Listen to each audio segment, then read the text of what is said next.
The scream of jet engines cuts off mid-air. The lights vanish. Your phone dies in your hand.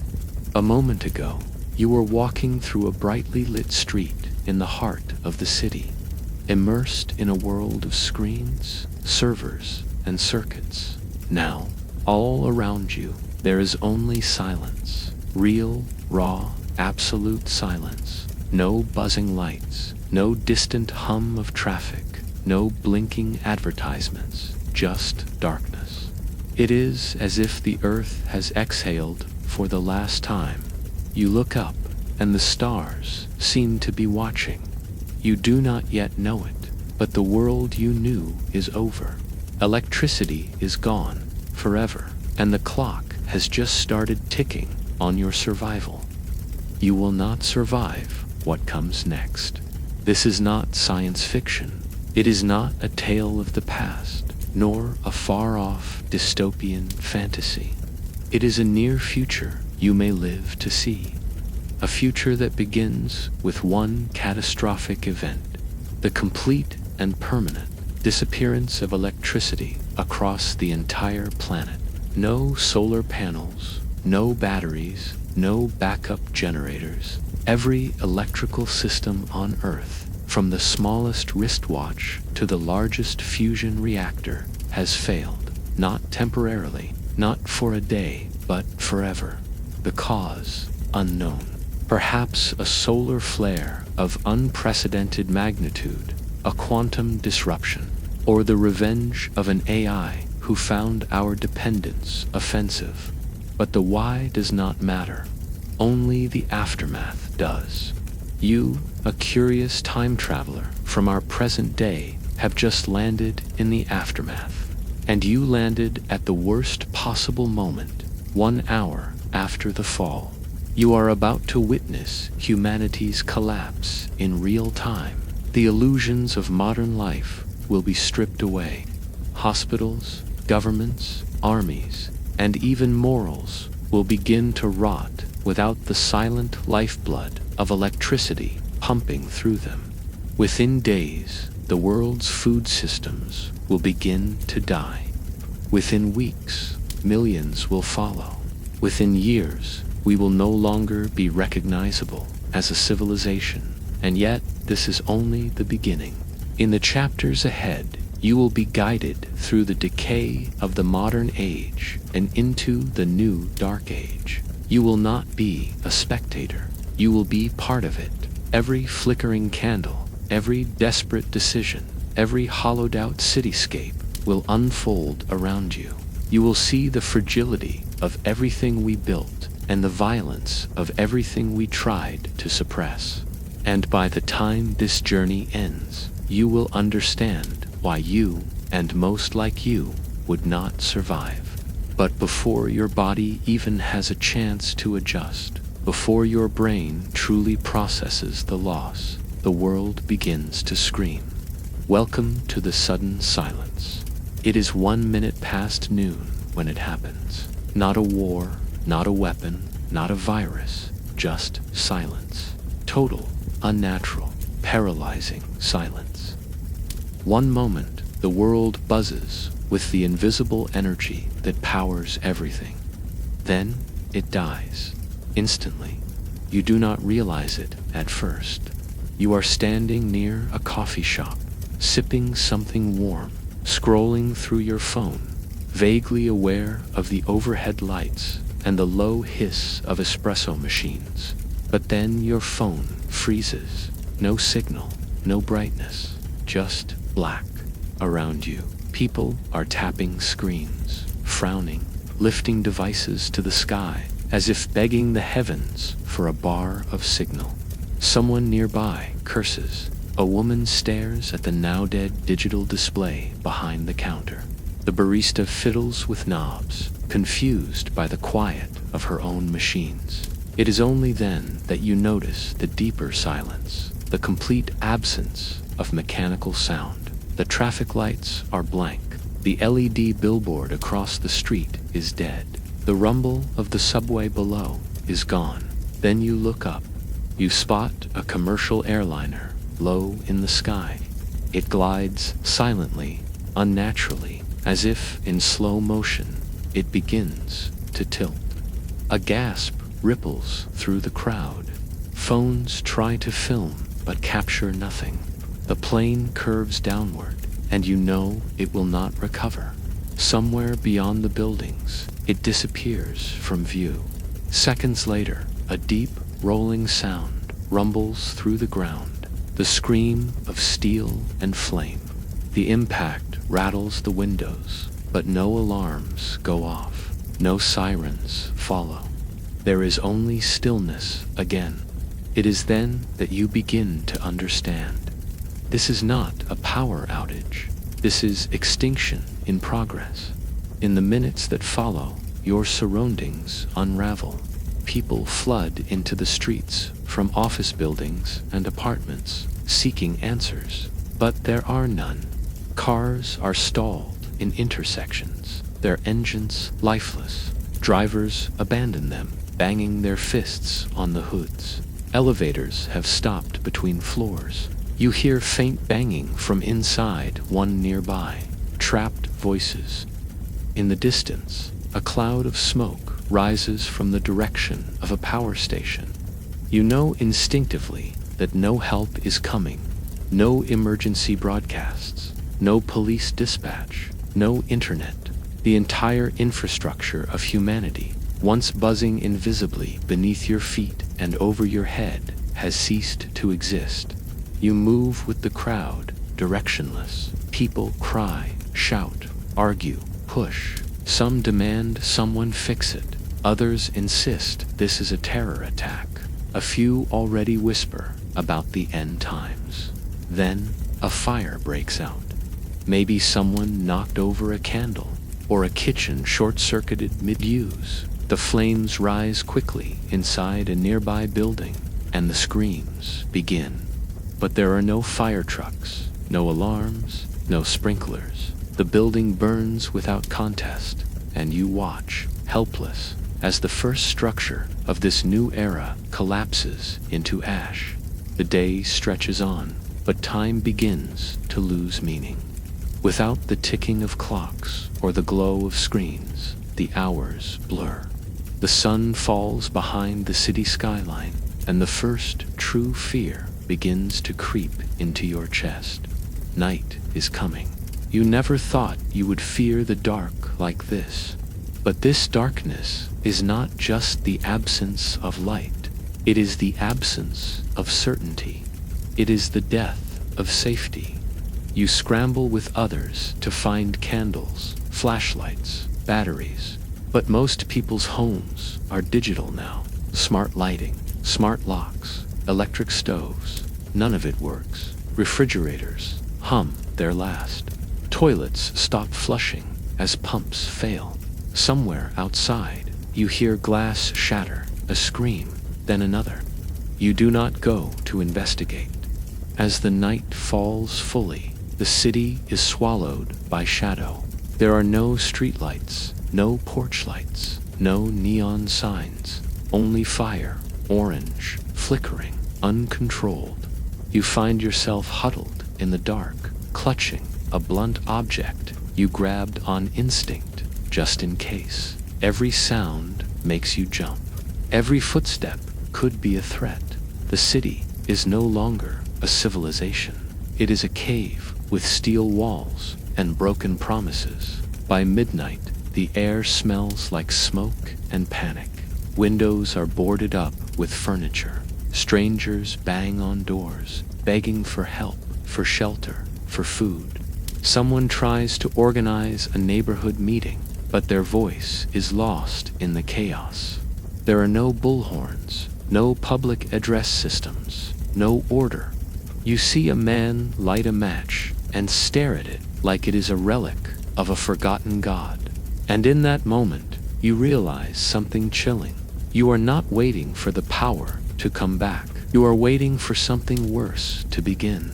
This is the moment when humanity en masse looks around and realizes no one is in control anymore. Not governments, not corporations, not emergency services. and certainly not the terrified people beside you. The silence is no longer quiet. It is the sound of society's pulse stopping. There is no backup. There is no reset button, no reconnection, no patch, no fix. As you try to sleep, lying against a wall in a candlelit room with other survivors, the weight of it hits you. This is the first night of a world without electricity. This is the first night of the new dark age. And when the sun finally rises again, you will wish it had not. Because the next 24 hours will show you just how quickly the world forgets what it means to be civilized. Welcome to the first 24 hours. The sun creeps over the skyline like a forgotten memory, revealing a city that no longer functions. It is not dawn, it is exposure. The warm light does not bring hope, it brings revelation. The chaos you witnessed last night was not a breakdown, it was the beginning of a new order. The old world is dead, and now, in the first full day after electricity disappeared, the people around you begin to understand what that really means. There is no explanation, no recovery, no rescue. There is only now, and already now is dangerous. You emerge into the street with the others. No one has slept. Some are red-eyed and trembling, others eerily calm. The first instinct for many is to get to their families, but the roads are paralyzed. Traffic jams stretch for miles, filled with dead cars and shattered windows. Fuel pumps do not work. Phones remain lifeless bricks. You see a man with a printed map in hand, clearly torn from an old-school textbook. A crowd gathers around him. People now cling to anything analog. The age of touchscreens ended in one breath. The age of paper, fire, and spoken word has returned. The first priority becomes food. By mid-morning, hundreds swarm grocery stores. Doors are forced open, alarms silent. No one pays, no one stops. It is not looting, it is survival. Refrigerated sections are ransacked first. Milk and meat are hoarded, but without power, they will rot in a day. Canned food becomes gold. Fights erupt over bottled water. You see a woman cry while clutching a baby formula tin like it is a sacred relic. A man is struck with a crowbar after trying to take batteries from another's hand. There are no police. There are no consequences. The social contract begins to dissolve, one cracked jaw at a time. Outside, fires burn unchecked. Last night's embers reignited entire buildings. People form ad hoc bucket lines, shouting, improvising, failing. You watch as flames devour an apartment complex. Screams echo, but no help arrives. Sirens are gone. Radios are silent. Without pumps, hydrants are useless. This is a world where emergency means nothing. No one is coming to save you. Hospitals become graveyards by midday. Those on ventilators suffocated within hours of the blackout. Pacemakers failed. Operating rooms went dark mid-surgery. Nurses and doctors, powerless to save the dying, now walk like ghosts among corpses. 4 bags hang limp. Fridges filled with vaccines spoil into irrelevance. Crowds form outside emergency rooms, hoping for help, answers, anything. They find locked doors and blood-stained hallways. You witness a father banging on the ER door while holding his convulsing daughter, his pleas vanishing into the uncaring wind. In homes, things are no better. Toilets do not flush. Sinks are dry. Without electrical pumps, water towers sit useless. People begin to ration what is left in plastic bottles and tubs. Boiling water over fire becomes essential. but most do not even know how to start one. You hear a group trying to rub sticks together in a park. Their hands bleed. Their pride burns before the wood ever does. Matches and lighters are now treasures. As the afternoon wears on, the panic changes shape. It is no longer fear of death. It is fear of the unknown. What will tomorrow bring? Where do we go? What if this is forever? These questions hang in the air like smoke. You pass by a gas station where dozens have gathered. They try to siphon fuel from cars with plastic hoses, choking on fumes, desperate to fill jerrycans. But the fuel is useless without ignition, and no modern vehicle can run without a spark from a circuit. The irony stings, surrounded by potential energy and unable to use any of it. By late evening, people begin forming tribal groups. Neighbors who never spoke now huddle together for warmth and information. In one park, a man climbs a statue to shout predictions. He claims it is an EMP or a foreign cyber attack or divine punishment. No one believes him, but everyone listens. You notice something shifting. The more outlandish the theory, the more comfort it brings. People want a reason. They crave structure. Even madness offers a strange sense of order when logic has failed. You return to a building where survivors have gathered. A few candles burn. They keep the windows shuttered, afraid of drawing attention. There is talk of defense, of weaponizing kitchen tools, of turning beds into barricades. You share a piece of stale bread with a woman who once worked in finance. Now she talks about bartering jewelry for antibiotics. She says her husband died in the hospital this morning. She says it like she is describing the weather. Night returns, the second without power. And this time, you feel the fear in your bones before the darkness even arrives. It is colder now, hungrier, more primal. You realize you are already changing. Your thoughts are no longer abstract. You are not wondering about the future, or the cause, or the global implications. You are thinking about water, about safety, about how to block a door. You are devolving, returning to instincts buried deep in the human code, locked away for a century beneath layers of comfort and electricity. The world has not ended. It has reverted, and this was only the first day. But what comes next will be worse, because now the machines that once fed, clothed, and sheltered us are all dead, and in the silence they leave behind, the real killer arrives. Welcome to the collapse of supply chains. You wake up hungry, your stomach twisting in protest. It has been more than 36 hours since electricity vanished from Earth, and the whispers in your community are turning into arguments. The group you huddled with last night is already fractured. People are blaming each other for missing food, for noise, for opening a door too loudly and drawing attention. Trust is evaporating. You slip out before dawn and head into the city's veins, its streets, its warehouses, its markets, to find something, anything, to eat. But you are about to learn a brutal truth. There is no supply chain anymore. It did not decline or struggle or transition. It collapsed. Global logistics was a miracle. You never saw it, never touched it, but it touched you daily. A banana in your kitchen came from Ecuador, a shirt from Bangladesh, the antibiotics in your medicine cabinet from a plant in India.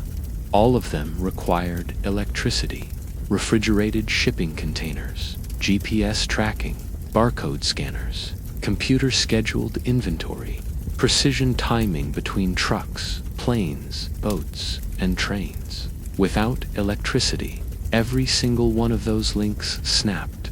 What was once a seamless, invisible ballet of machines is now a rotting pile of missed connections and stranded goods. You walk into a warehouse. The metal doors are cracked open. Inside, it is chaos. Rotting produce, thawing meat, leaking chemicals. The air smells like spoiled milk and sweat.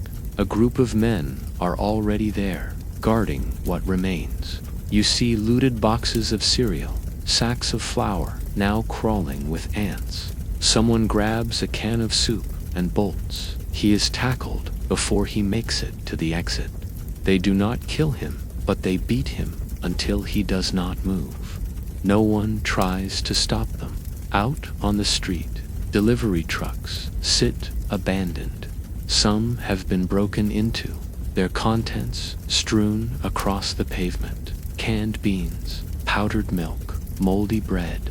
Others remain untouched because they require digital keys or electric ignition to open. You see people trying to smash through steel doors with bricks, desperate for whatever lies inside. One man manages to pry open the back of a pharmaceutical truck. Inside, boxes of sealed medications lie in darkness. No refrigeration, insulin ruined, blood bags spoiled, vaccines cooked in their own containers. Meanwhile, grocery stores have become battlegrounds. On day 1, people took what they needed. By day 3, they take everything, whether they need it or not. You watch 2 women fight over an expired protein bar. You walk past shelves stripped bare, past cardboard signs scrawled in Sharpie. Trade only, nitrogen monoxide, entry, families first. Some stores are boarded up entirely, not by staff, but by armed locals who claimed them. Commerce has been replaced by conquest, and this is just in the city. The countryside is worse. Farms are failing, not because of poor soil or bad weather, but because the modern farm is a machine and its fuel is electricity. Irrigation pumps are silent.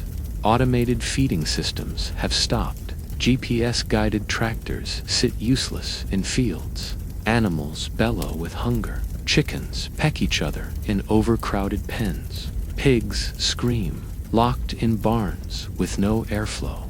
You hear of farmers releasing cows into forests, unable to feed or slaughter them. You hear of others who butcher them on site, preserving the meat with salt, smoke, and prayer. Even if food could be grown and harvested, it cannot be transported. No diesel, no trains, no cold storage, and most terrifying of all, no communication. The global inventory of grain, rice, oil, and medicine exists in silos and ports and cargo holds across continents, but no one knows where. No one can track it, and no one can move it. Borders become blockades. Former allies become hoarders. The United Nations is silent. World Food Program warehouses are raided. The age of just-in-time delivery is over. Now it is just too late. You find a man on a corner selling soup made from unknown meat. People gather around, offering coins, jewelry, anything. He does not take cash. He wants antibiotics, batteries, a clean knife. You watch a woman trade her wedding ring for a single bowl. She slurps it down on the curb, tears in her eyes. She looks 20, but her body is already thinning, like yours. You wander deeper, past markets, turned into morgues, and reach a massive shipping yard. Stacks of containers tower in silence. This place was once the nerve center of global commerce. Now it is a tomb. Thousands of tons of goods, some perishable, some vital, sit behind sealed walls. No cranes operate. No forklifts move. You spot a group prying open containers with a blowtorch rigged from car batteries and scavenged parts. They are risking fire and explosion for the chance to access something useful. They shout in triumph as the doors swing open. Inside socks, thousands of socks. This is the reality now. Need and supply no longer dance together. They scream at each other across a chasm. The few with knowledge of old methods, preservation, fermentation, root cellars, become heroes or targets. People dig up lawns to plant potatoes. Rain barrels become status symbols. Food becomes worth more than gold. And death begins to smell like sour milk and diesel. You return to your shelter as night falls. Someone brought back a sack of dried beans, traded for a flashlight. There is no stove. You light a fire in a trash can and boil them in an old coffee pot. It tastes like ashes and ash, but it is food, and you are grateful. Still, you know this is a delay, not a solution. The collapse is not coming. It is already here, and it is not just hunger that will kill you. It is the ripple effects, the medicine, the water, the sewage, the systems designed to keep you alive, all dependent on electricity, are dying one by one, and when they are gone, disease will follow. The stomach might growl, but it is the silent rot that spreads faster, because now, as the food vanishes, so do the machines that once kept us healthy.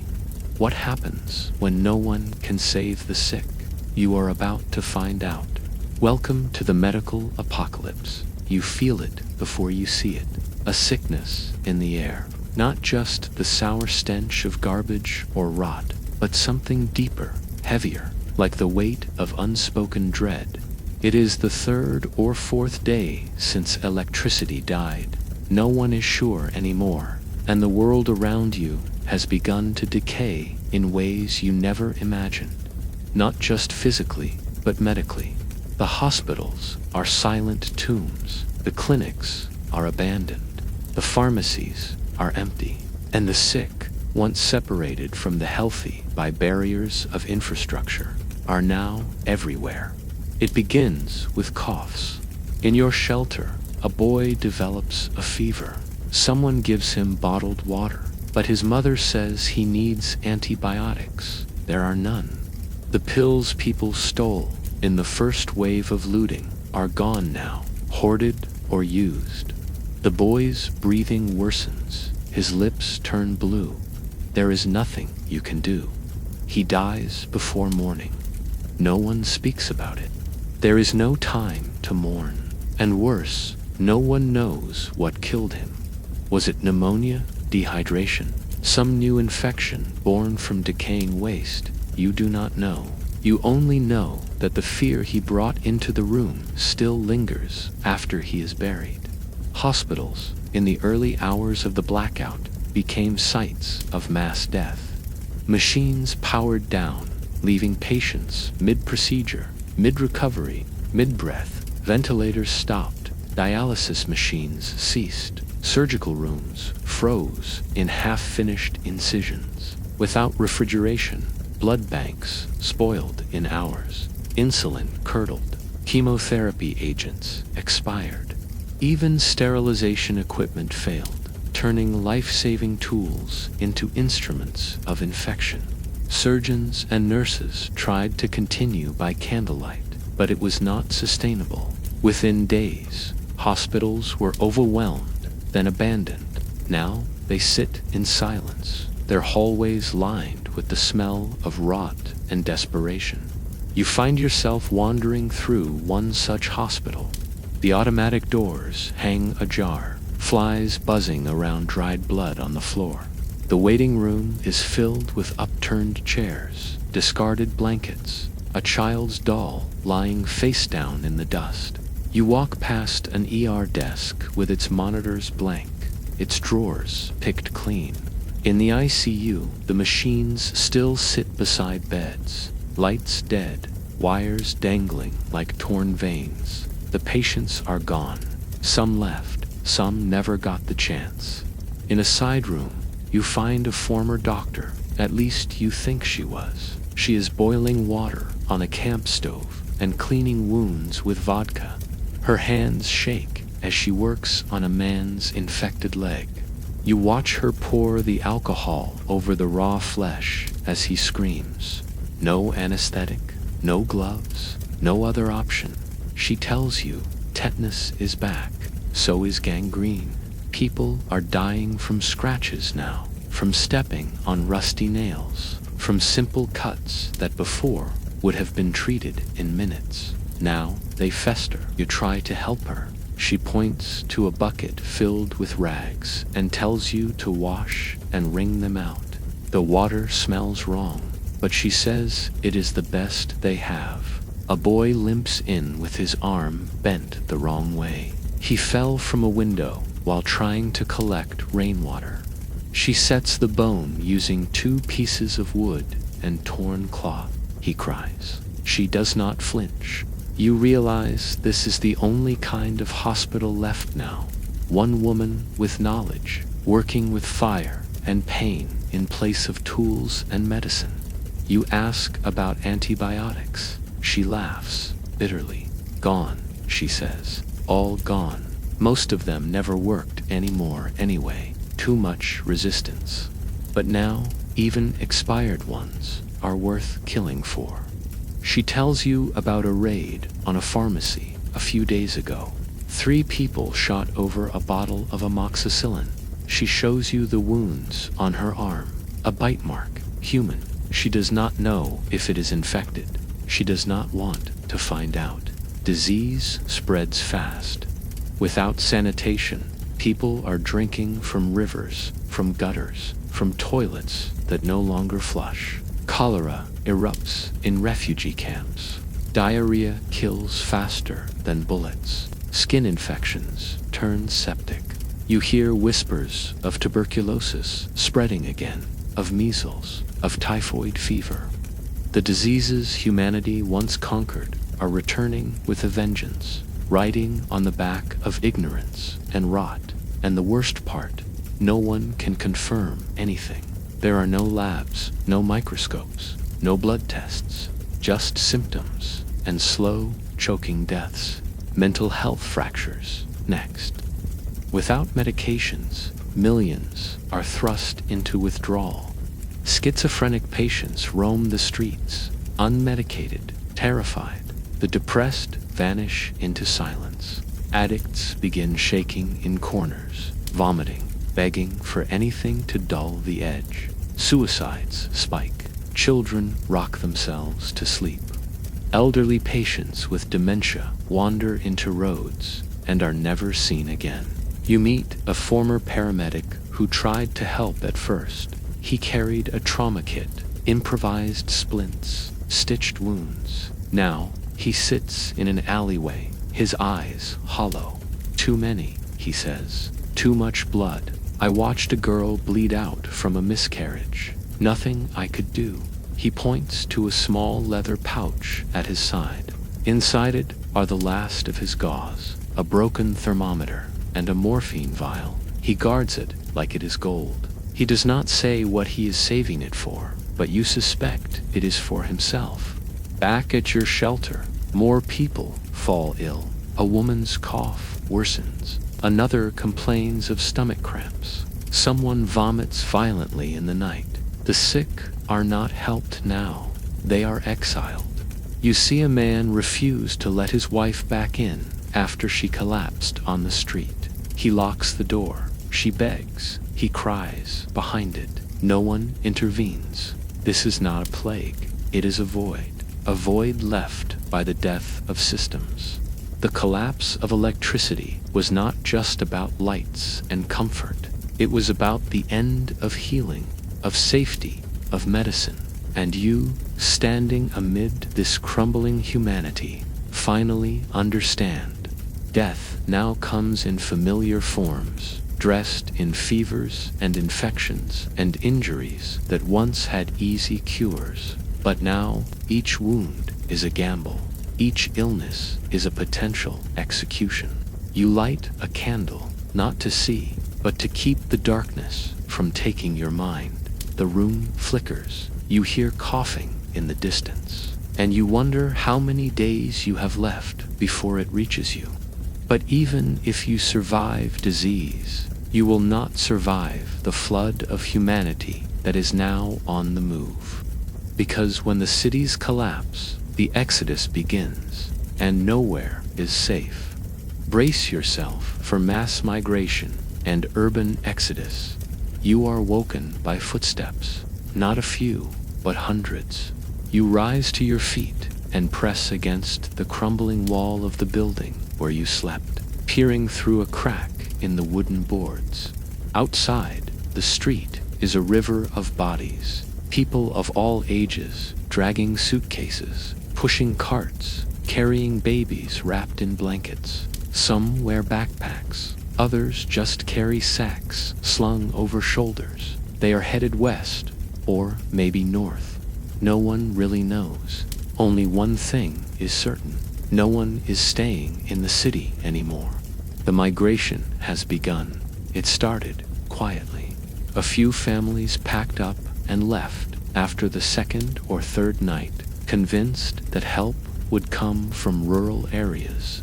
Others wanted to reach relatives who lived off-grid or on farms. But now, the trickle has turned into a flood. The cities are dying, and everyone knows it. The air smells like rot and human waste. The food is gone. The water is poison. Disease festers. There are too many people and too few resources, and so they leave. You join the movement, compelled more by fear than logic. Staying means starving or burning or catching something your body cannot fight.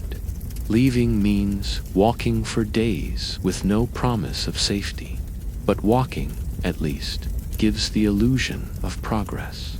You sling a makeshift bag over your shoulder, stuff it with stale crackers, a water bottle, a knife, and a scrap of map torn from an old magazine. You follow the crowd. The roads are littered with abandoned vehicles. Some were stripped clean, others burned out.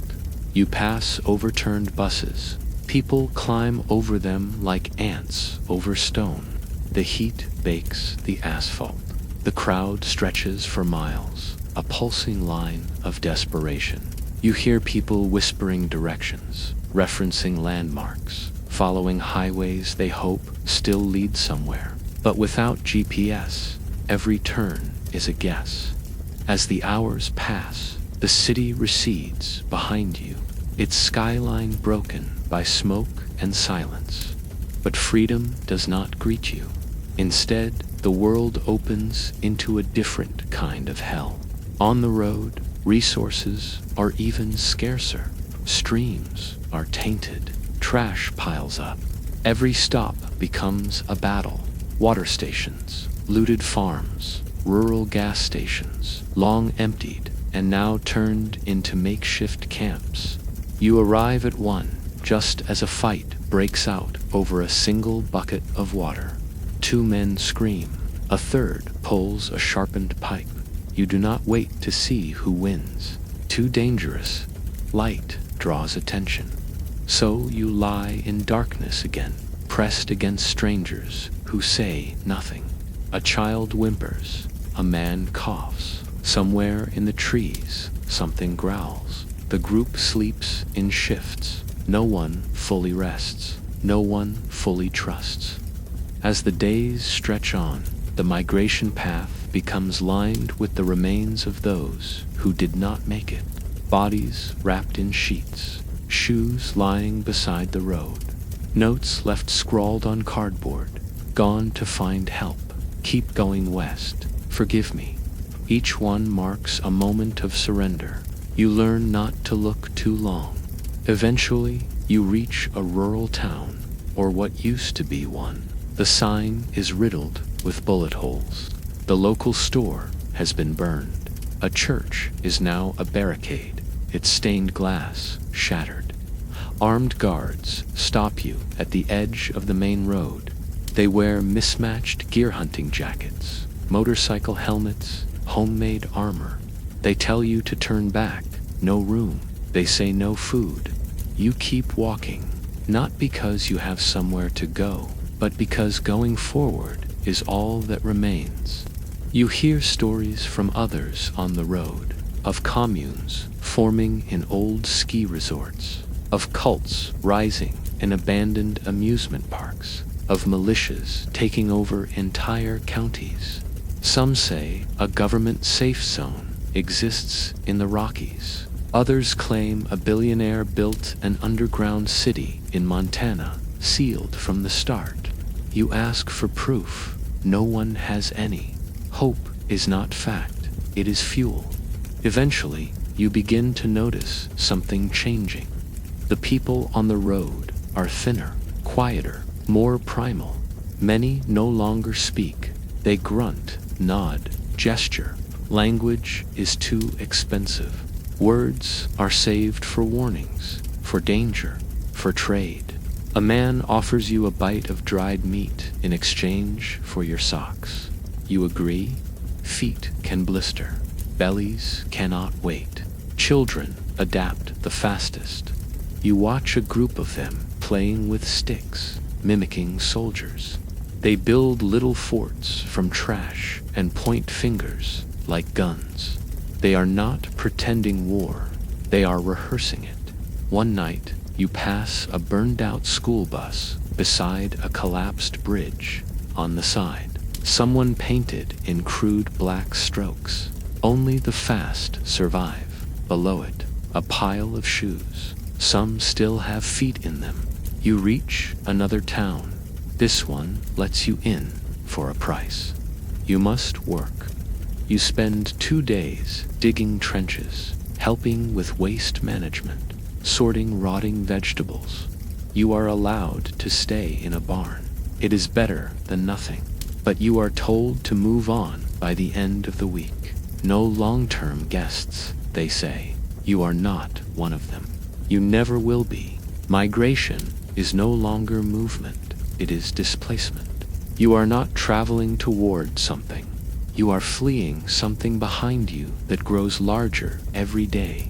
Death, disease, madness, and ahead of you, more of the same. The world is not offering new homes. It is offering slightly slower ways to die.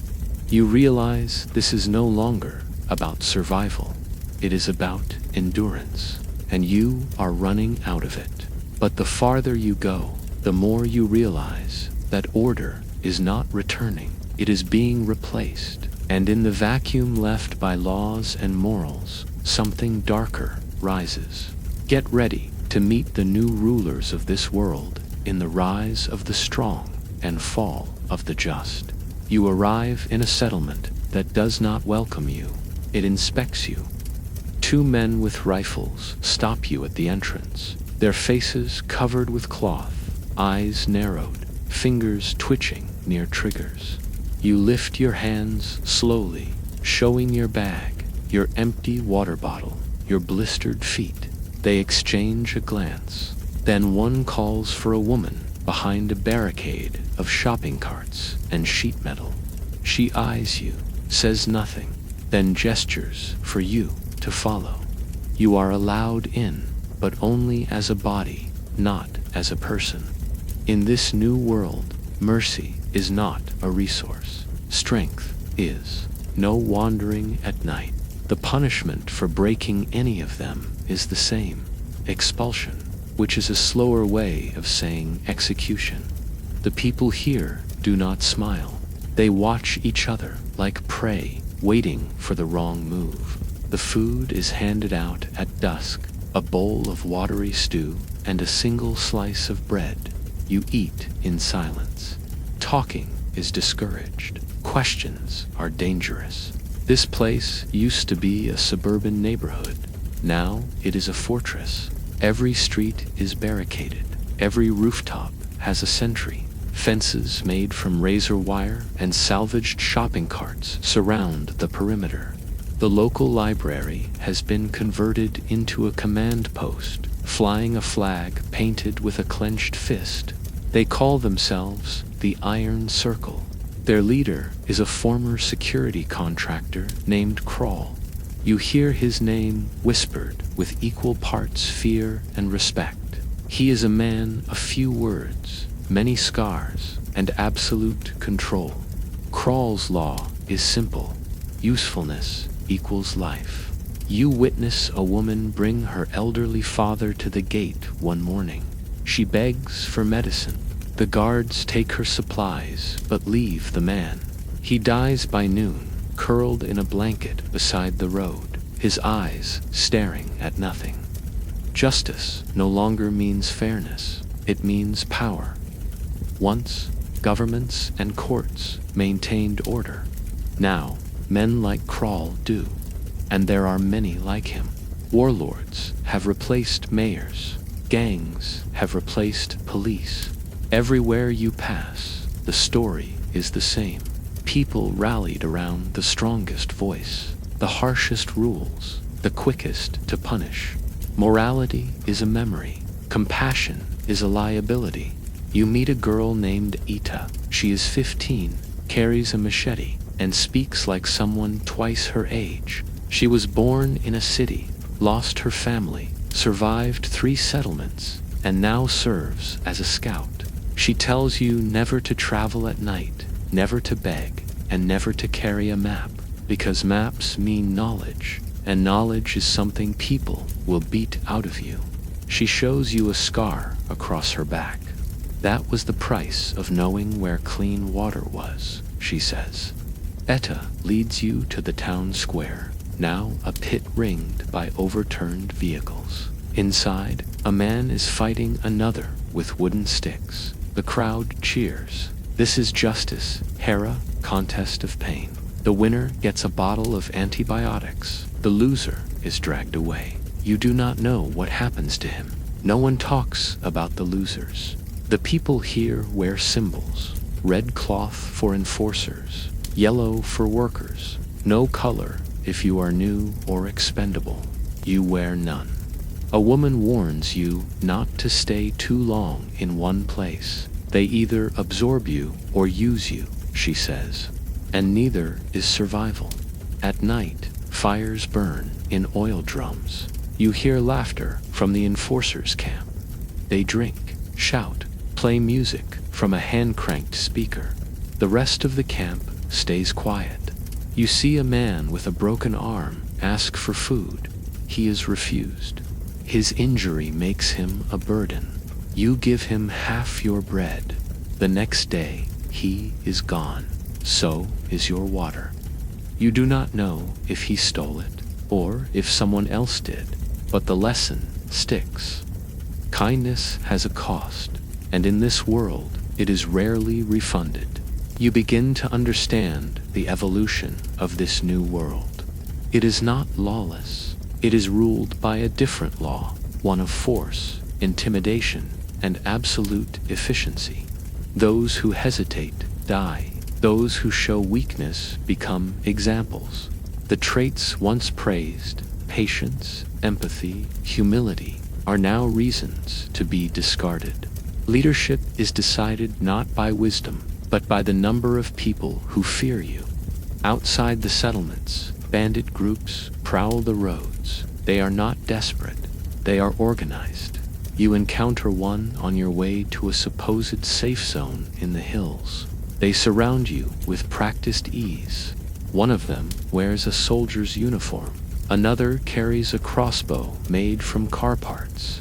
They take your food and knife, laugh at your empty water bottle, and let you go only after you lie and say you have dysentery. They believe you. They do not want your sickness, just your supplies. You walk away with nothing but your clothes and a head full of realizations. This is not a temporary collapse. It is a new ecosystem, one where only the brutal rise and the moral drown. Civilization was a thin film, easily peeled back. What lies underneath is ancient, instinctive, and cruel. Back at a smaller camp, days later, you hear someone talk about rebuilding, about forming councils, writing charters, restoring old laws. Others laugh in their face. The only law now, one man says, is the edge of a blade. You look at your own hands and realize they are trembling, not from fear, but from hunger and a gnawing sense that you are changing too. That the line between you and them is not as thick as you once believed. But while brute force rules the present, the past is crumbling fast.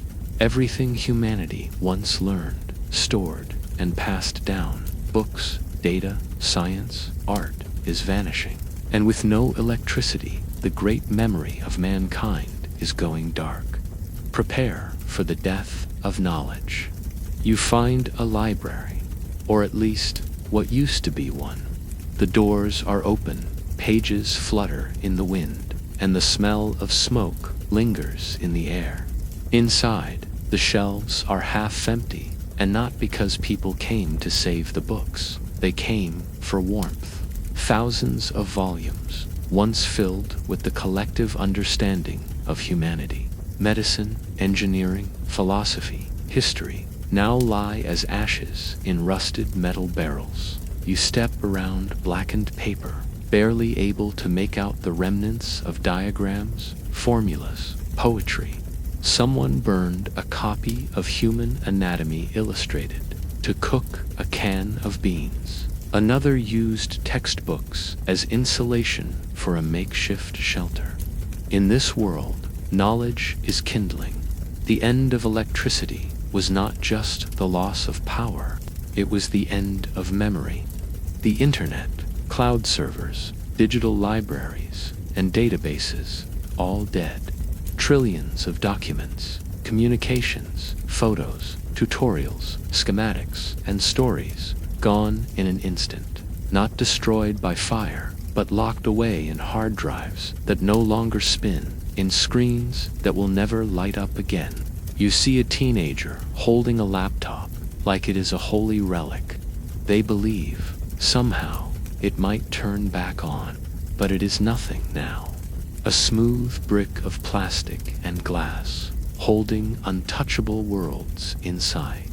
Once, humanity stored its wisdom in digital vaults, recipes for clean water, surgical techniques, blueprints for shelter, engines, medicine. That was security, that was future-proofing. But we forgot the password. The current is gone, and with it, our ability to retrieve any of it. You remember once being able to search anything, anywhere, anytime. Now, you cannot even find instructions to make soap. The elders in your group try to remember what they can. One man claims he was a biology professor. Another says she worked in city planning. They argue over the boiling point of water at high altitude. They draw diagrams in the dirt. They contradict each other. There is no verification now, no source to check.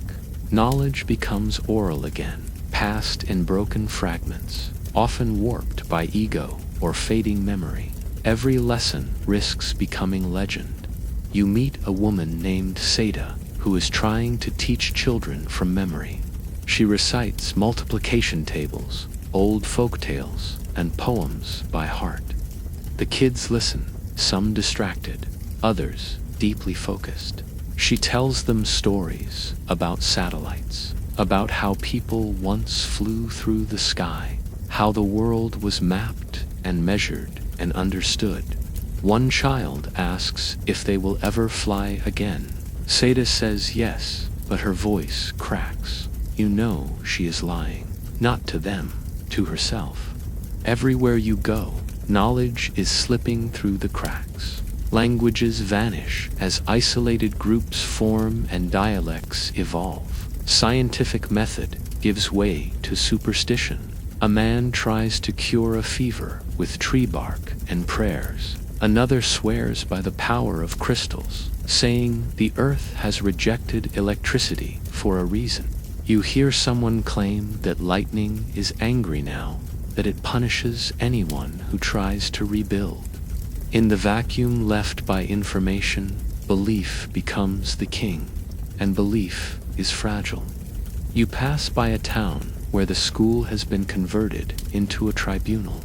The chalkboards are filled not with lessons, but names, those allowed in, those exiled. The library is locked. Inside are the last books, guarded by people who cannot read them. You ask to see a copy of a first aid manual. The man in charge says, "Knowledge is dangerous now. Too many people trying to play God," he says. That's what brought this down. He holds a rifle. You do not argue. The death of knowledge is not sudden. It is quiet, like erosion. You see it in the way people guess at medicine doses, in the way tools are misused, repurposed beyond their design, in the myths forming already. Someone says the cities were destroyed by lightning. Someone else says the blackout was God's way of punishing pride. A child believes the moon is angry because it is no longer lit by satellites. You try to correct them, but they stare through you. Your words mean nothing without a glowing screen to prove them. In one camp, you find a man writing on scraps of cardboard. He is creating a record, he says, so people in the future will understand what happened. He writes with a scavenged marker, careful, deliberate. You ask what he was before. He says he used to manage a data center. Now, he is a scribe. He hands you a torn cereal box with a date and a short paragraph about a nearby fire. If no one remembers, he says, it all happens again. You help him gather pens, charcoal, any writing tool you can find. Others join. Together, you begin writing things down. Not because you expect to rebuild the world, but because you want to leave something behind. Anything, a signal in the ruins. But deep down, you know what is being lost cannot be restored in your lifetime. You know we once had machines that could fly, networks that connected billions, libraries so vast they made kings of us all. And now a pencil is power. A working light bulb is a miracle. A child who knows how to read is the future. That is, if they live long enough to use it. But even the brightest minds will not save you when the world reverts to its primal state. You will be forced to abandon everything you once relied on.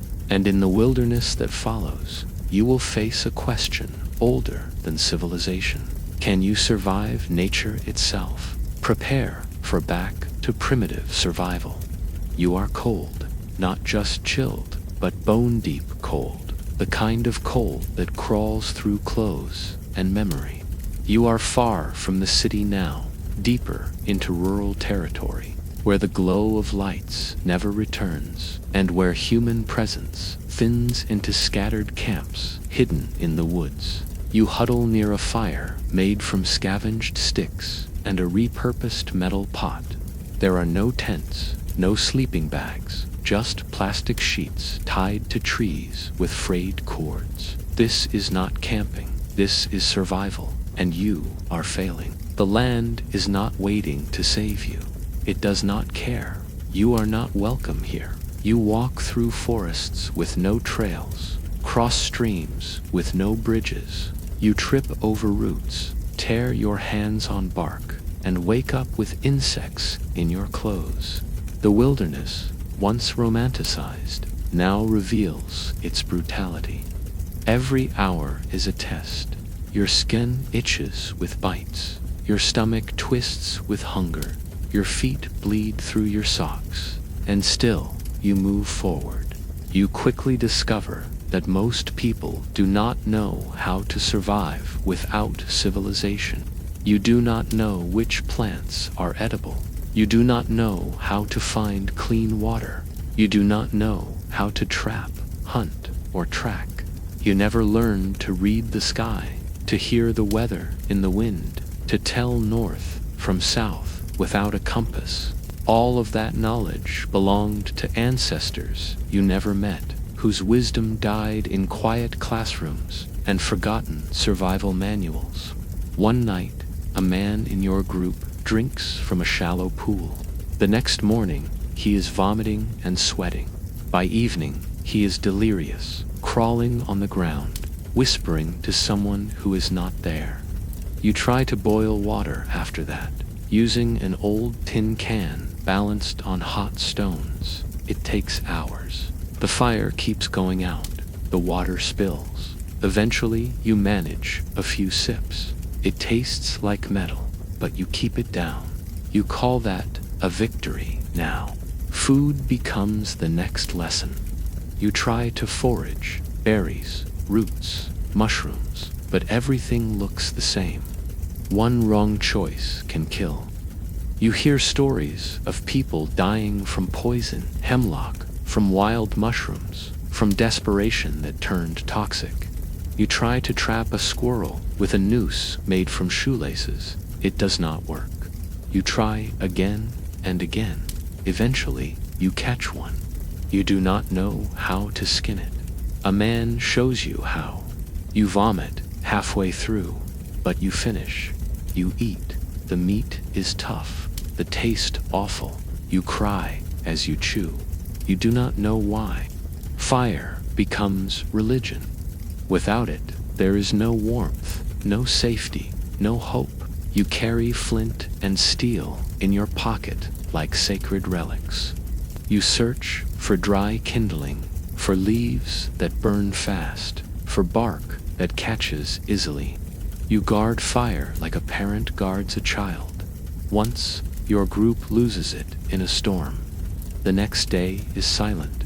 No one speaks. Not out of anger, but out of mourning. You are cold all night. One of the older men does not wake up the next morning. You cannot bury him deep. The ground is frozen. Hunting is a skill very few still have. You meet a man who was once a bow hunter. He teaches you to string a line, to move silently, to wait. You kill a rabbit. It squeals like a baby when you strike. You hate yourself. Then you eat it. You hate yourself less. You realize your morals are decaying faster than your shoes. In one moment of strange clarity, you remember that you once had food delivered to your door with a swipe, that you once worried about calories and sodium and vegan options, that you once stared at digital menus and criticized portions.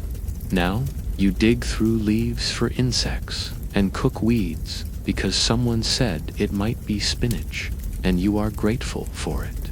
Shelter is a constant struggle. Rain turns everything to mud. Cold snaps freeze your hands. Wind tears down makeshift roofs. You learn to lash branches together, to stack rocks for heat, to sew holes in your clothes with thread pulled from shoelaces. You start wearing layers of cloths, scavenged from roadside wreckage. You do not care how it looks. There are no mirrors here, only survival. Predators return. Wolves, once timid, now approach in packs. They smell weakness. You hear them at night, circling. You light fires. You scream. Sometimes it works. Sometimes it does not. You find the remains of another group weeks later, bones and torn cloth spread across a ravine. You do not linger. And then there are the human predators. Bandits dressed in animal hides. Men with knives made from scrap. Cannibals, some say. You do not stay long enough to ask. The rule is clear. Do not trust strangers. Do not travel alone. Do not walk after dusk. Those who break these rules disappear. Their stories become warnings whispered around fires. Despite all this, you adapt. Your hands grow calloused. Your stomach hardens. Your reflexes sharpen. You speak less, listen more. Your body shrinks, but your awareness grows. You feel the air shift before the rain. You smell danger. You sense movement. Civilization has left you behind, but you are slowly learning what came before it. But not everyone does. Children starve, elders freeze. The sick rot quietly in corners of shelters, too frail to endure this world. You bury more people than you meet. You sing no songs. You mark no graves. The forest reclaims everything quickly. You sit by the fire one night and think, this is what humans once were, before cities, before light, before medicine. You are a shadow of a Stone Age ancestor, scraping through the remnants of a fallen empire.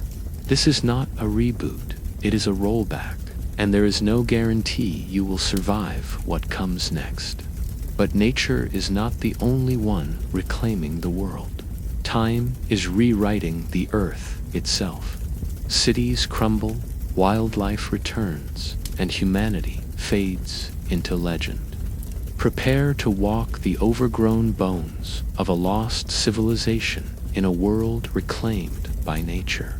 The city is no longer a city.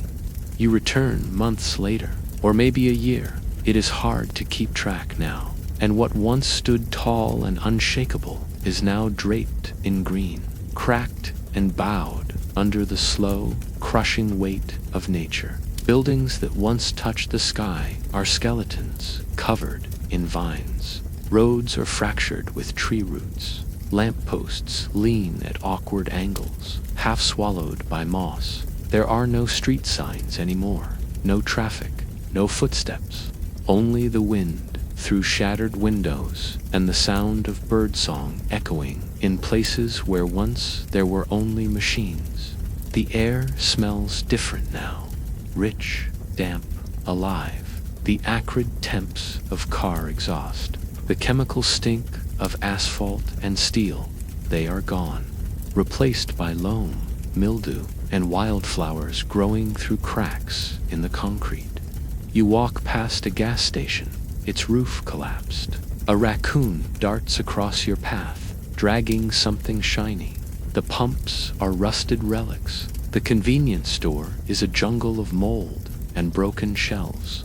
Vines crawl over every surface, reaching through broken glass like nature's fingers, reclaiming what was stolen. You pass through a shopping mall where trees now grow through the tiled floor. Their trunks twist toward skylights that once let in marketing banners and fluorescent glare. Now, sunlight cuts through glass like sacred beams, illuminating puddles where frogs sing. You see graffiti, half covered in ivy. One word remains, help. But no one is left to answer. Wildlife has returned. Deer roam freely down overgrown streets. Foxes dart through alleyways. Birds nest inside the hollowed shells of once busy office towers. You hear the distant bellow of something large, maybe a bear, maybe something wilder, without electricity, without fences, without humankind's loud, endless activity. The earth is healing in the way scars fade, slowly, imperfectly, but undeniably. You feel like an intruder in your own history. You climb a hill and see the full skyline.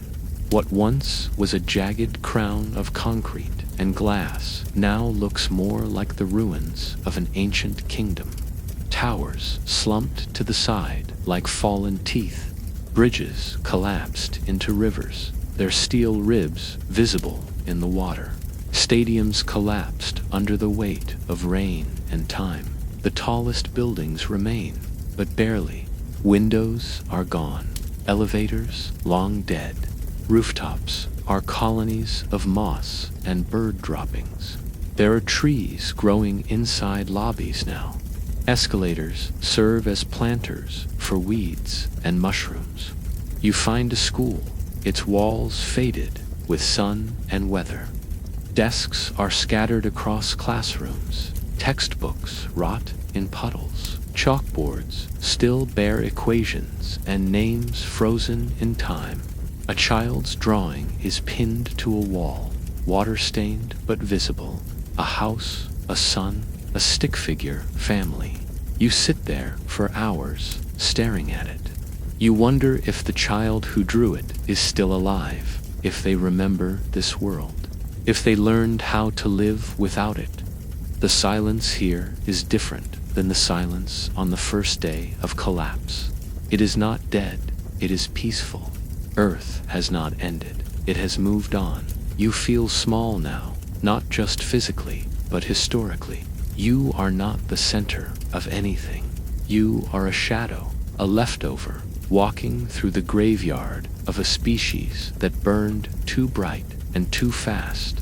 Some attempt to preserve the ruins. You meet a group that paints murals over decaying walls, scenes of what once was. They call themselves rememberers. They carry notebooks and sketch pads, trying to capture the old world through memory and observation. One of them shows you a charcoal drawing of a subway station full of commuters, based on a story his grandmother told. He has never seen a train, only pictures. Others treat the ruins as sacred. Pilgrims walk miles to touch the side of fallen monuments, to stand in places that once held thousands.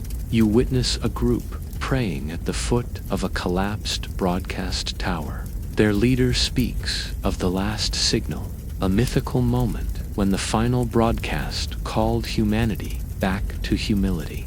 You do not correct them. Truth is scarce, and comfort is a kind of survival.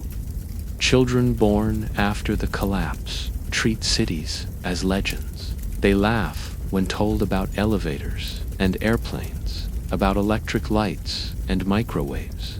To them, your memories are fairy tales. They live in villages now, grow food by hand, track animals, sleep under woven blankets beside wood stoves. They know fire and stone and instinct, but not Wi-Fi, not satellites, not the drone of endless electric hum that once filled every room. You envy them. You walk past an old data center. Its walls are cracked, its power lines severed. Inside, rows of servers sit in silence, their blinking lights gone. The climate control systems are long dead. Dust covers everything. The machines once stored billions of lives, messages, memories. Now they are tombs of zeros and ones, their information sealed forever, like insects in amber. You run your fingers along a rack and feel nothing. The silence is absolute. Nature has not only returned, it has conquered. Ivy is stronger than steel, rain more patient than machines. And now the planet has a rhythm again. Seasons matter. Weather decides life and death. The stars are visible again, sprawling across the sky like ancient code. You remember seeing them once on your phone, simulated by an app. Now you lie in the dirt, staring at the real thing. You wonder how long it will be before the last human forgets what electricity even was. You do not cry. There is no point. The world is beautiful now, in a way it never was before, but it is not yours anymore. It belongs to the silence and the green. But even among the ruins, life finds a way to begin again. A new generation rises, born without screens, raised without wires, and shaped by darkness. They are nothing like the humans you once knew. Enter the final transformation, the generation born in darkness. You sit on the edge of a broken stone well, watching them play. They run barefoot through tall grass, their laughter echoing across what used to be a supermarket parking lot. There are no toys, no devices, no battery-powered distractions, just sticks, stones, and their imagination. They chase each other through the ruins with painted faces and animal bones tied around their necks like charms. One wears a hat made from a torn gas mask. Another clutches a doll stitched from rags and dried leaves. These are the children of the new dark age. They are not afraid of the silence. They were born in it. They never knew screens, never heard the buzz of a television, never learned to swipe or click or scroll. They do not know what it means to charge a phone, to wait for Wi-Fi, to post, to share, to binge, to stream. To them, light comes from fire. Knowledge comes from stories. Memory is oral, and survival is inherited like a song. Their parents were the last to remember. Your generation, the bridge between the world of electricity and the world after. You remember teaching a few of them numbers using pebbles, building an alphabet with symbols carved into wood. They absorbed it quickly, but adapted faster. They do not mimic the past, they replace it. Their world is raw, tribal, simplified, and more honest in its brutality. They do not hope for the lights to come back. They do not dream of cities or computers. They speak of forests, of rivers, of hunting grounds, and starlight. You once showed them a broken phone, trying to explain what it was. They listened politely, then used the screen to sharpen a fishbone. Language is changing. Words like app, signal, Wi-Fi, and electricity fade from conversation, replaced by guttural, rhythmic speech rooted in experience. A spark is now fire. A tower is a landmark. A cloud is only in the sky again. You meet a boy who calls a crumbling overpass the Stone River. You meet a girl who refers to lightning as skyfire that does not forgive. Their myths are being written now, layered over the bones of your old reality. Their bodies are lean, scarred, sun-darkened. They can run barefoot over gravel. They can tell direction from the wind and smell rain before it falls. They carry slings, bows, handmade knives. They know how to trap birds, how to stitch wounds with animal sinew, how to boil water using heated stones. What they do not know is antibiotics, refrigeration, engines, or electrical current. You tried to teach them some of it once, drawing circuits in the dirt, explaining magnetism with pieces of metal and twine. They smiled and nodded, but their eyes were distant. To them, your knowledge is as foreign as the gods. Culture has transformed. There is no art in galleries. The new art lives in body paint, in dances under moonlight, in stories told beside fire pits about monsters that once lived in boxes and blinked all night long. These monsters are not real, but their names are siren beasts, wallies, storm voices. They are based on technology your generation took for granted.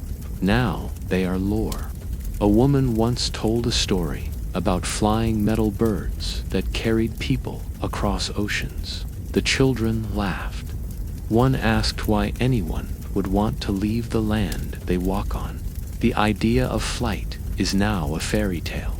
You watch as a group performs a ritual at the base of an old cell tower. They do not worship it. They dismantle it, carefully, precisely. The metals are stripped for tools, the cables for rope. Nothing is wasted. Nothing is sacred. They do not romanticize the past. They scavenge it. One boy tells you he wants to be a shadow walker, a name they've given to those who scout ahead and map the ruins for useful remains. He wears a necklace made from an old SIM card and a key from a computer keyboard.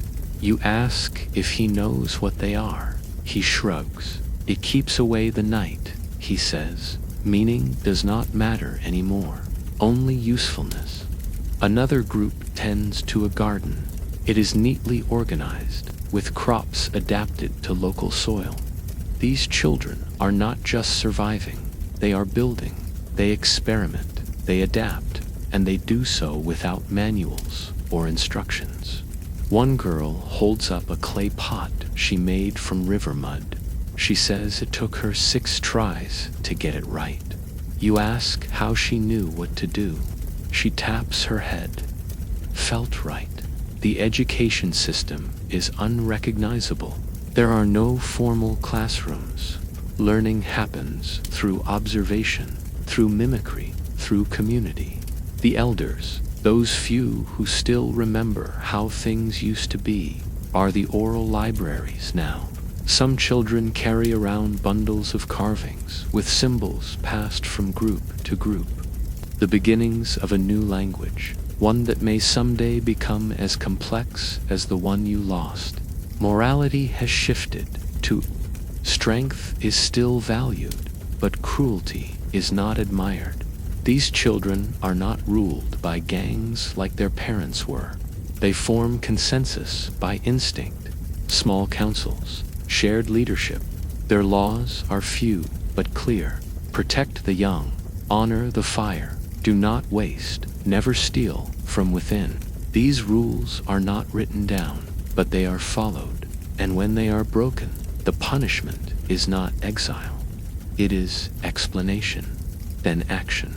You see potential in them, not a return to what was lost, but the creation of something new. A civilization not built on electricity, but on resilience. One that knows how to bleed and adapt without collapsing. One that, given time, might rise from the ruins with a wisdom born of necessity. But you will not be there to see it. Your time is ending. You are part of the fading generation, the last to remember light switches, heart monitors, movies, and microwaves. You have no gravestone, no obituary, no digital footprint, only stories you passed on, and the fading embers of a fire that once lit the entire world. As night falls, you sit with them one last time. They sing a song you do not know, in a language that is half invented and half felt. You stare into the fire, and for a moment, you think you see a reflection of the stars as they once were, before satellites and smog, before neon and screens. A world without electricity, a world without you, but not a world without future. You have walked through collapse, disease, war, silence, and rebirth. But your journey ends here. What remains is the reckoning, a final understanding of why you would not have survived the fall of power, and why this new world never needed you to begin with. You were never prepared. Not for the silence, not for the dark, not for the truth hiding beneath your dependence. Electricity was never just a convenience. It was your lifeline. It gave you warmth, medicine, food, connection, identity. It wrapped itself around every breath you took and convinced you that comfort was permanent. But it was a lie. And when the power disappeared, so did everything that made you feel human. You were not built for this world. Not your muscles, not your instincts, not your knowledge. You forgot how to light a fire, how to read the sky, how to tell if a plant would kill you. You were raised to live through machines, to press buttons and wait for results. When the buttons stopped working, so did you. And yet, the world moved on. Nature reclaimed what was hers. Humanity fractured, then adapted. You witnessed its deconstruction and its rebirth. The generation that now walks this earth will not remember your likes, your comments, your cloud storage. They will not mourn your digital footprint. They will not rebuild your cities. They will write their own myths in stone and bark. They will draw their constellations without light pollution. They will measure time by seasons, not seconds. They will never fear a blackout, because to them, darkness is not a threat. It is where they were born. So why would you not survive a world without electricity? Because survival requires more than memory. It demands unlearning. It requires the surrender of pride, the death of dependency, and the humility to begin again with nothing. You were not ready to let go, but they were, and they did. And now your world is a ghost story, told around a fire, a lesson carved into ruins, a warning whispered by wind through hollow towers. If this journey into a powerless future made you reflect, question, or simply imagine a reality beyond the flicker of a screen, then consider subscribing to the Altered Ripple Effect. Here, we bring you the most immersive, thought-provoking what-if scenarios that push the boundaries of imagination and truth. Every video is a new portal. Every scenario is a new ripple. Leave a comment.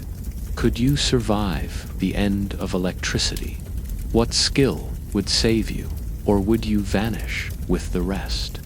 And if you want more stories like this, stories that shake your assumptions and leave you haunted, then like, share, and spread the ripple. Because the next scenario might be even darker, and you will want to be ready.